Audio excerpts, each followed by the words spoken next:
सभी का स्वागत है। दोस्तों आज मेरा ITI इंट्रेंस का जो हम तैयारी करा रहे हैं उसका पहला दिन है।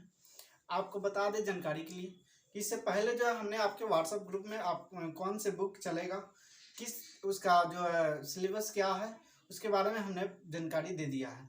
यदि आप नहीं जानते हैं तो हमारे व्हाट्सएप नंबर पर हाई लिख कर भेजिए, आपको जो है जल्द ही उसका जो है प्रोवाइड करा दिया जाएगा। दूसरा बात कि देख लीजिए, यदि नहीं जानते हैं तो फिर बुक देख लीजिए वह कौन सा बुक चलेगा। इस बुक को गौर कीजिएगा, ध्यान से देखिए इस बुक को। बिहार ITI लिखा हुआ है। ये प्रकाशन जो है अरिहंत का प्रकाशन है। कौन से? अरिहंत प्रकाशन है। देखिएगा उस पर लिखा होगा प्रतियोगी प्रवेश परीक्षा 2021।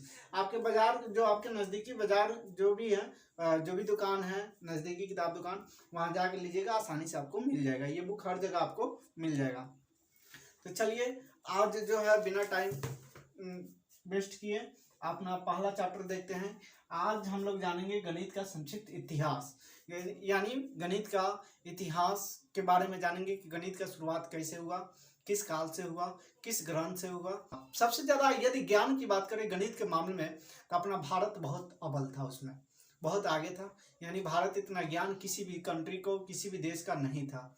ये विदेशी जो भी थे, आप लोग सुने होंगे 9th या 8th क्लास में आप लोग पढ़े होंगे कि कुछ विदेशी लोग हमारे इंडिया में आते थे व्यापार करने, और यहाँ जो है मतलब व्यापार करके फिर वो लोग चले जाते थे।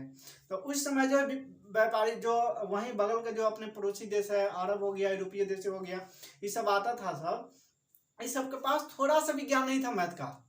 अपना कंट्री में आता था और यहाँ व्यापार भी करता था, कुछ गणित का भी ज्ञान लेकर जाता था, तब जाके वो सब अपना कंट्री में सिखाता था लोग बच्चे को। तो जो अभी हमने क्या बताया कि गणित की शुरुआत जो है किस वेद से हुआ, तो आप को बताना है कि ऋग्वेद से शुरू हुआ। किस वेद से हुआ? तो ऋग्वेद से हुआ। और इसे कितने कालखंडों में बांटा गया है? तो दोस्तों इसे 5 कालखंडों में बांटा गया है। पहला चलिए देखते हैं कि वो 5 काल जो खंड है कौन कौन से हैं। पहला है आदिकाल। आदिकाल का जो समय था, समय गौर कीजिएगा, समय जो था 500 ईसा पूर्व तक था। दूसरा जो है पूर्व मध्य काल का, इसका समय था 500 ईसा पूर्व से 400 ईस्वी तक। हाँ, पहला बात ध्यान सुनिएगा कि यदि कॉपी कलम लेके नहीं बैठे होंगे तो लेके बैठ जाइए। जो भी हम बोलते हैं उसको एक एक बात को नोट कीजिएगा, क्योंकि हमसे बेस्ट आपको यूट्यूब पर ITI एंट्रेंस का तैयारी कोई नहीं कराएगा। चलिए तीसरा जो है मध्यकाल। मध्यकाल को स्वर्ण काल कहते हैं। क्या कहते हैं? स्वर्ण काल कहते हैं। इसका समय जो था 400 ईस्वी से 1200 ईस्वी तक। चार में जो है उत्तर मध्यकाल 1200 ईस्वी से 1800 ईस्वी तक। 5 नंबर में है वर्तमान काल। वर्तमान काल में 1800 ईस्वी से अब तक, मतलब अब जो चल रहा है आपका 2021, 2022, 2023, 2024, ये जो चल रहा है ये वर्तमान काल चल रहा है। तो हमने क्या जाना कि इसके 5 काल खंडों में बांटा गया।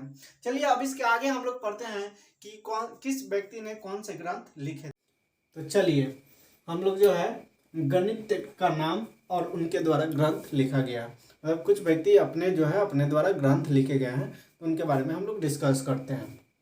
चलिए पहला है आर्यभट्ट प्रथम। आर्यभट्ट प्रथम जो लिखे थे उनके द्वारा ग्रंथ लिखा गया था आर्यभट्टीय। 2 नंबर में है मेरा ब्रह्मगुप्त। ब्रह्मगुप्त द्वारा लिखा गया है, उनके द्वारा ग्रंथ है ब्रह्मस्फुट सिद्धांत।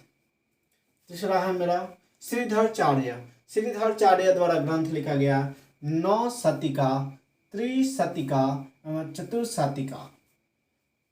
4 नंबर में है मेरा आर्यभट्ट द्वितीय। आर्यभट्ट द्वितीय द्वारा ग्रंथ लिखा गया है महासिद्धांत। 5 नंबर में है मेरा श्रीपति मिश्र। श्रीपति मिश्र द्वारा ग्रंथ लिखा गया है गणित तिलक। 6 नंबर में है भास्कर द्वितीय। भास्कर द्वितीय द्वारा ग्रंथ लिखा गया है लीलावती, और एक है बीजगणितम। 7 नंबर में है मेरा नारायण पंडित। नारायण पंडित द्वारा ग्रंथ लिखा गया है गणित कॉमेडी। 8 नंबर में है मेरा श्रेष्ठ देव। श्रेष्ठ देव द्वारा ग्रंथ लिखा गया युक्ति भाषा। 9 नंबर में है मेरा रामानुजम। रामानुजम द्वारा ग्रंथ लिखा गया है रामानुजम डायरी। तो चलिए आज मेरा पहला चैप्टर समाप्त हुआ और इसके बाद जो है आप करेंगे इससे जितना प्रश्न बन सके उतना हम आपसे प्रश्न करवाते हैं। तो आप तैयार रहिए। तो चलिए शुरू करते हैं। मेरा पहला प्रश्न है, पृथ्वी गतिशील है और सूर्य स्थिर है, यह किसने कहा था? पहला प्रश्न तो आंसर है आर्यभट्ट प्रथम ने। हाँ दोस्तों, एक बात ध्यान रखिएगा कि आपको जितना अभी करा रहे हैं ये सारे के सारे सवाल पूछे गए हैं आपके पिछले एग्जाम में, लेकिन और इसके अलावा जो भी प्रश्न बनेगा वही पूरा कराएंगे। तो इसलिए आप पूरा का पूरा जरूर वीडियो देखिएगा। चलिए दूसरा है, गणित के इतिहास में सर्वप्रथम किसका विकास हुआ? गणित के इतिहास में सर्वप्रथम किसका विकास हुआ? तो अंकगणित का। देखिए ये 2000 ITI 2005 में पूछा गया सवाल है। तीसरा नंबर मेरा प्रश्न कह रहा है, दार्शनिक स्थान मान पद्धति का प्रयोग सर्वप्रथम किस देश में हुआ? अपना देश भारत में हुआ था। देखिए ये सवाल जो है ITI 2007 में पूछा गया है। गणित कौमुदी के लेखक कौन है? गणित कौमुदी के लेखक कौन है? तो नारायण पंडित। ये भी सवाल जो है ITI 2006 में पूछा गया था। चलिए 5 नंबर प्रश्न पढ़ते हैं, सिद्धांत शिरोमणि के रचयिता कौन है? ITI 2011 में यह प्रश्न पूछा गया था। चलिए इसका उत्तर देखते हैं, भास्कराचार्य द्वितीय है। 6 नंबर प्रश्न पढ़ते हैं, वैदिक गणित के रचयिता कौन है? उत्तर है मेरा स्वामी भारती कृष्ण तीर्थ जी महाराज। देखिए ये सवाल जो है ITI 2010 में पूछा गया है। चलिए 7 नंबर प्रश्न पढ़ते हैं, पाटीगणित के रचयिता कौन है? पाटीगणित का रचयिता कौन है? तो उत्तर है मेरा श्रीधराचार्य। देखिए ये भी सवाल जो है ITI 2010 में पूछा गया है। चलिए 8 नंबर प्रश्न पढ़ते हैं, पंच सिद्धांतिका के रचयिता कौन है? तो उत्तर है मेरा वाहरा मिहिर। देखिए ये भी सवाल जो है ITI 2006 में पूछा गया है। चलिए 9 नंबर पढ़ते हैं, बीजगणित किसकी रचना है? तो देखिए आंसर है मेरा भास्कराचार्य द्वितीय। देखिए ये भी सवाल जो है 2007 में पूछा गया है। चलिए 10 नंबर प्रश्न पढ़ते हैं, परवलय शब्द की खोज किसने की? देखिए ये भी सवाल जो है ITI 2009 में पूछा गया है। इसका आंसर देखिए पाइथागोरस ने। चलिए 11 नंबर प्रश्न पढ़ते हैं, क्षेत्रफल ज्ञात करने संबंधित साधारण नियम किस गणितज्ञ ने दिया था? तो उत्तर है मेरा आर्यभट्ट प्रथम ने। ये भी देखिए दोस्तों ये ITI 2005 में पूछा गया है। 12 नंबर प्रश्न पढ़ते हैं, अब तक ज्ञात भारतीय गणितज्ञों में सबसे प्राचीन गणितज्ञ है? उत्तर है मेरा आर्यभट्ट प्रथम। चलिए 13 नंबर प्रश्न पढ़ते हैं, पाई का मान 22/7 किस ग्रंथ से लिया गया है? उत्तर है मेरा महासिद्धांत। चलिए 14 नंबर प्रश्न पढ़ते हैं, किस गणितज्ञ के नाम पर भारत का प्रथम उपग्रह का नाम रखा गया है? आर्यभट्ट प्रथम। चलिए 15 नंबर प्रश्न पढ़ते हैं, सर्वप्रथम पाई का मान दशमलव के 4 स्थानों तक किसने ज्ञात किया था? तो उत्तर है मेरा आर्यभट्ट प्रथम ने।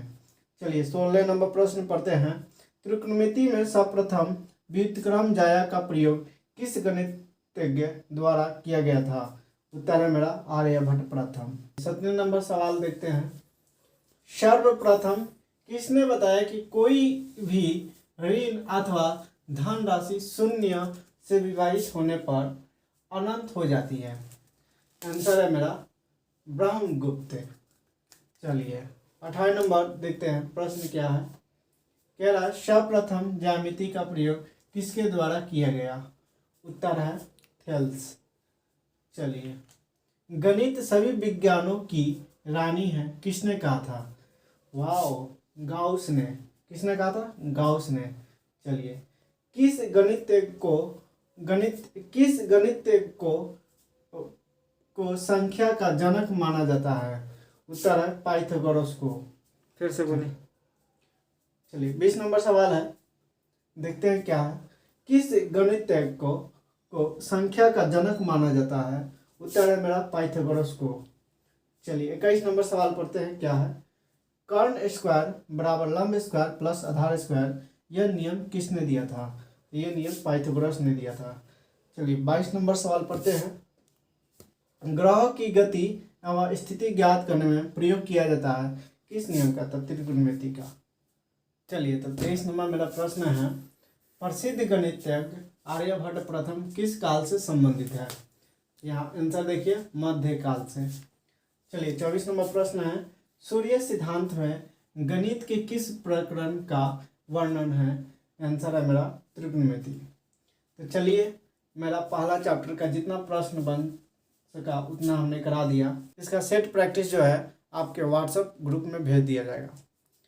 बहुत बहुत धन्यवाद।